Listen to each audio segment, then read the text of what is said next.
Hello everyone, my name is Swati. तो मैं आ गई हूँ आप सबको क्लास 9 बायोलॉजी का chapter fundamental unit of life पढ़ाने के लिए। इससे पहले हमने दो टॉपिक्स ऑलरेडी डिस्कस कर लिए हैं, व्हाट इज़ सेल और दूसरा हमने किया था व्हाट इज़ सेल थ्योरी।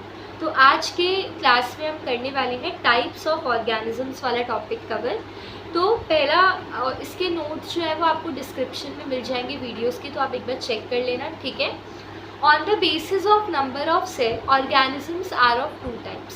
देखो किस ऑर्गेनिज्म में कितने सेल हैं, इस बेसिस पे हमने ऑर्गेनिज्म को दो कैटेगरी में डिवाइड किया है।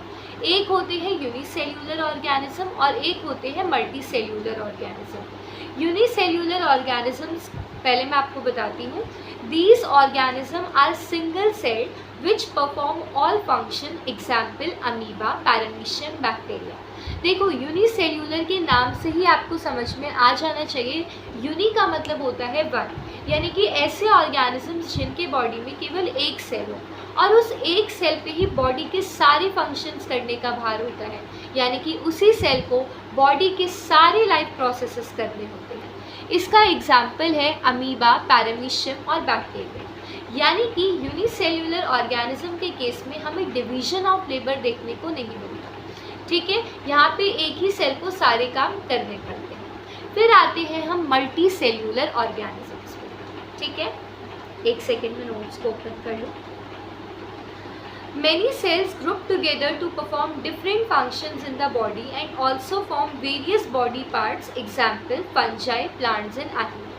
मल्टी सेल्यूलर ऑर्गेनिज्म के केस में क्या होता है, उसके सेल में मल्टी सेल्स होते हैं। मल्टी यानी कि मेनी सेल्स, बहुत सारे सेल्स होते हैं। तो क्या होता है, सेल्स जो है वो ग्रुप बना के काम करती हैं। फॉर एग्जाम्पल किसी मल्टी सेल्यूलर ऑर्गेनिज्म की बॉडी में लेट से 100 सेल हैं, तो मान लो 10 सेल एक ग्रुप बना के मान लो रेस्पिरेशन का काम कर रही है, कुछ 5-6 सेल मिलके एक्सक्रीशन का काम कर रही है। तो मल्टी सेल्यूलर ऑर्गेनिज्म की बॉडी में जो सिमिलर सेल्स होती है, सिमिलर का कहने का मतलब है जिनका सिमिलर फंक्शन होता है, वो ग्रुप बना के एक पर्टिकुलर फंक्शन कर रही होती है। तो मल्टी सेल्यूलर ऑर्गेनिज्म के बॉडी में हमें डिवीजन ऑफ लेबर देखने को मिलता है, यानी कि किसी एक सेल पे पूरे लाइफ प्रोसेसेस का भार नहीं है, मतलब ग्रुप बने हुए हैं अलग अलग सेल के जो अलग अलग फंक्शन कर रहे हैं। तो यहाँ पे काफ़ी चीज़ें इजी हो जाती हैं।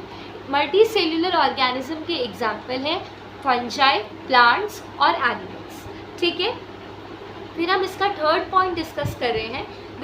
The shape and size of cell are different according to the kind of function they perform। यहाँ पे क्या होता है, देखो मल्टी सेल्यूलर ऑर्गेनिज्म के बॉडी में आपको डिफरेंट टाइप ऑफ सेल्स मिलेंगे, तभी वो different type of function perform कर रहे हैं।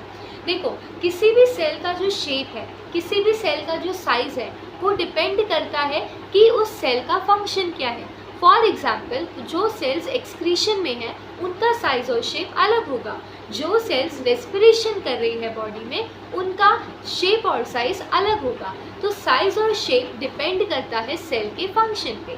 नेक्स्ट पॉइंट है each cell has certain kind of cell organelles to perform different type of function like mitochondria for respiration. हर सेल के अंदर कुछ पर्टिकुलर स्ट्रक्चर्स होते हैं जो कि किसी न किसी काम के लिए आधारित होते हैं और उन स्ट्रक्चर को हम बोलते हैं सेल ऑर्गेनल्स, ठीक है। जैसे माइटोकॉन्ड्रिया होता है सेल के अंदर एक स्ट्रक्चर जो एक पर्टिकुलर फंक्शन के लिए है जिसका नाम है रेस्पिरेशन। तो ये हुआ हमारा टॉपिक टाइप्स ऑफ ऑर्गेनिज्म। अगर आपको कोई भी डाउट हो तो कमेंट सेक्शन में ज़रूर पूछना, मैं आपको ज़रूर रिप्लाई करूँगी। और पिछली वीडियोस को देख लेना और इस चैप्टर की जो पर्टिकुलर पोर्शन तक मैंने एक PDF बनाई है वो आपको इन वीडियोस की डिस्क्रिप्शन में मिल जाएगी। शायद मैंने इस वीडियो के डिस्क्रिप्शन में अपलोड किया होगा या तो पिछले वीडियोज़ में, तो वो आप एक बार चेक कर लेना, ठीक है। मिलते हैं नेक्स्ट वीडियो में। नेक्स्ट वीडियो में हम पढ़ने वाले हैं प्रोकैरियोट्स के बारे में।